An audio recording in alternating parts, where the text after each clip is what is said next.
On en a parlé lors de l'avant-match, souvent sanctionné, mais parce qu'il est souvent dans ces zones de contest. Ah, il a la pointe du combat en permanence. Et là, il récupère. Ballon récupéré par les Toulonnais. Attention au contre amorcé avec l'avance maintenant de Brana. Brana qui navigue et qui est plaqué aux chevilles. La touche est concédée. Bon plaquage d'Anthony Forest.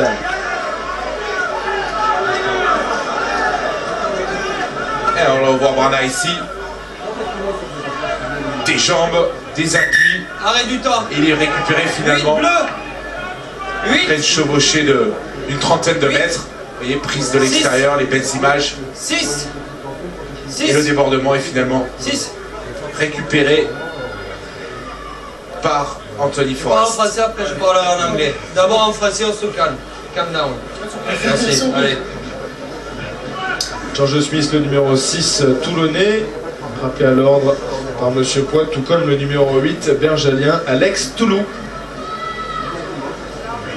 Qui est tonique, hein. Toulou, il faut le suivre parce que sur les percussions, souvent, comme la plupart des numéros 8, on le voit en deuxième rideau, remonter des ballons. Très agressif sur les percussions, très explosif. Là, c'est Fechtel juste. Et on voit le contest indélable qui a presque récupéré le ballon. Là, c'est une nouvelle fois la chevauchée de Thierry Brana. Pierre est au côté d'Eric Catino. Oui, Eric, un mot pour nous donner notre impression sur cette rencontre. On sent que votre équipe a des difficultés pour déjà conserver le ballon et pénétrer le camp adverse. Oui, pour l'instant, c'est eux qu'on a mis sur le ballon. Quand on a du mal à remettre du mouvement autour des zones de ruck, perd souvent les ballons. Pour l'instant, on fait que subir. Et puis, on est un peu pénalisé, un peu trop pénalisé à notre goût. Donc, il faut être patient, pas s'affoler et surtout bien rester dans le match au score. Merci, Eric. Avec surtout des initiatives. Voilà un ballon joué rapidement, c'est un bras cassé en faveur des Bergaliens qui viennent de franchir la ligne médiane. On joue même sens avec Toulou, dont vous parliez, Thomas. Mais là, il est tombé sur le Vaud-Balavou. On va insister auprès avec Coppeliani. Il faut qu'ils assistent dans l'axe et auprès les Bergaliens pour structurer davantage cette défense des Toulonnais qui est elle aussi très présente sur la largeur du terrain. Adi Bernardo, la passe en profondeur pour Kutze. Ça claque hein, sur chaque impact. Ballon libéré pour Michael Forest. C'est bon extérieur, voilà, c'est fait. Avec Toulou, il a du soutien, Toulou, il n'a pas servi Coppeliani. Et pénalité, gros nettoyage de Jousse, trop gourmand, trop d'appétit. C'est Choubong. Sur le sol pour vous relever. C'est Choubong, on le voit, qui va venir nettoyer. Là, c'est la percussion. Et ensuite, vous voyez Choubong qui arrive, qui n'est pas du tout sur ses appuis. Là, la percussion de Toulouse qui rebondit sur Johnny Wilkinson. Il faudra que le Vaud-Balavou s'y mette pour le mettre au sol. Ensuite, une progression dans l'axe. Là, c'est Kotze, plaqué très haut par Wilkinson. Ah, ça fait pas de cadeau hein, sur les impacts, sur les percussions.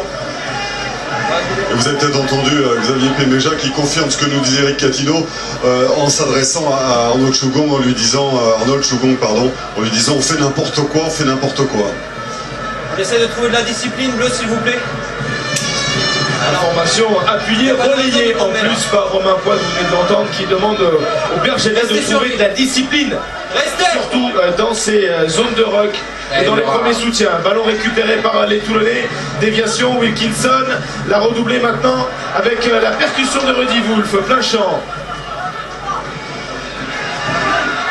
Le Vaud-Balavou. Mignoni qui appelle. On va jouer fermé. Smith, la passe pour Brana, mais l'espace s'est très vite refermé pour l'ailier Toulonnais. Ouais, on est parvenu à récupérer, mais le décalage avait été fait sur une intervention et une action magnifique. Ici, regardez la passe sur le pas de Fernandez Lobé qui crée le décalage, mais finalement Brana qui sera récupéré par Michael Forest. Vous parliez de la discipline tout à l'heure, Bertrand, côté Bergalais, et c'est vrai qu'elle leur a coûté cher cette indiscipline depuis le début de la saison, des cartons et des infériorités numériques qui leur ont fait perdre des rencontres, notamment ici contre Clermont, où ils ont tenu les Clermontois pendant 70 minutes et finalement, à la suite d'un carton, ont lâché complètement le match. Et pour l'instant, ils tiennent le choc. On approche tout doucement de la demi-heure de jeu. Ils ne sont menés que de 3 petits points par Toulon. Il n'a pas tort, il n'a pas réagi comme ça, mais il n'a pas tort. A beaucoup de ballons, beaucoup d'initiatives. Ils tiennent pour l'instant les Bergaliens de Di Bernardo. mais ce n'est pas suffisant. Ce ne sera pas suffisant. Il faudra se créer plus d'occasions et retrouver ce fameux état d'esprit qui leur avait permis de se sauver la saison dernière, ce cœur en Isère, comme l'avait appelé Stéphane Le Goff, qui avait réalisé un reportage pour Intérieur Sport.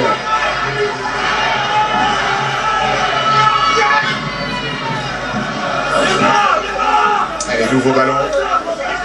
On cherche un peu plus à varier au niveau des touches toulonnaises avec un ballon porté autour de François Sauvé, mais pas d'avancée pour le moment. Il est passé par le cœur, le 3. Je ne sais pas si vous êtes de ce point de vue, messieurs, mais je trouve que finalement les Toulonnais mettent assez d'ambition dans le jeu par rapport au ballon très glissant et conditions un peu difficiles. C'est vrai, mais ils ont un problème, c'est un problème d'avancée. C'est qu'ils déplacent beaucoup le ballon, mais ils n'avancent pas beaucoup sur les impacts, même si là on a vu 2 séquences consécutives de pick and go qui leur ont permis d'avancer dans l'axe. Où il retrouve Fernandez Lobé, le capitaine. On voit beaucoup. Très sollicité. Le côté fermé était complètement dégarni et finalement, eh bien, c'est Smith qui s'y est replacé. 3 bleus, encore. Avec Rory Lamonde sur la gauche tout en haut de votre écran. Fernandez Lobé va appeler, peut-être à l'intérieur de Smith. George Smith le voilà plaqué. Ballon libéré. Dans le tempo, il y a Mignoni, il y a maintenant Sénécal, le puissant deuxième ligne sud-africain. Chougon qui doit sortir de là très vite, c'est fait. Avec Toméopo qui commande en avant. Alors que le ballon avait été appelé par Johnny Wilkinson, qui avait le bras tendu.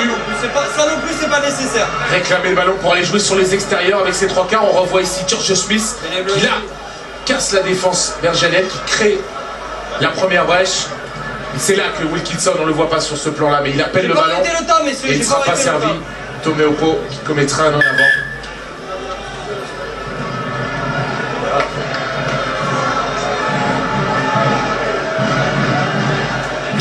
On va devoir regarder sur ce plan large.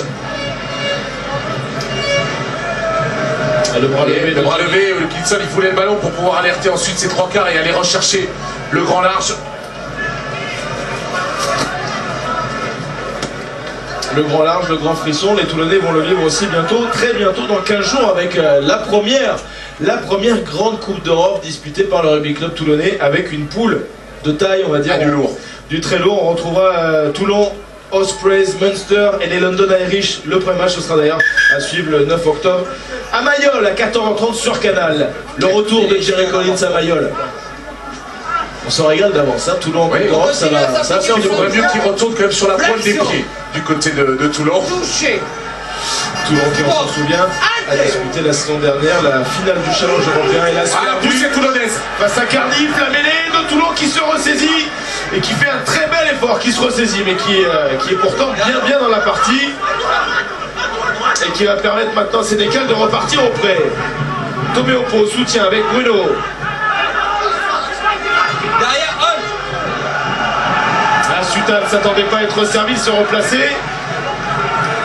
Et c'est difficile pour eux de s'imposer et forcément parce qu'ils ne parviennent pas à générer d'avancée, ils jouent face à une défense qui est très agressive, un ballon qui est quand même glissant et du coup très souvent ces maladresses qui viennent annihiler leur vérité offensive.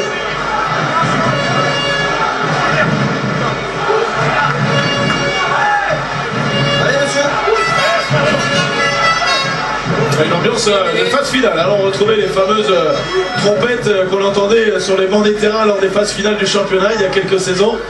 C'est vrai que ce sera tous les week-ends des matchs de phase finale hein, pour cette équipe de Bourgogne qui va livrer une véritable lutte à 3 avec Agen et La Rochelle qui sont aussi mal en point en ce début de championnat.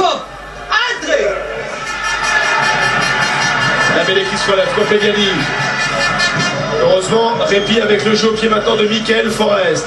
La touche a été trouvée, petite touche. Ça a été touché là.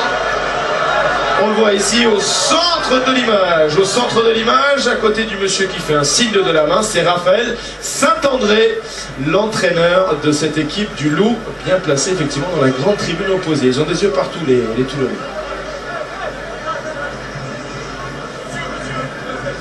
Alors nouveau lancement pour le talonneur toulonnais, Toméopo. On est très à plat au niveau de la ligne de 3 quarts du RCT.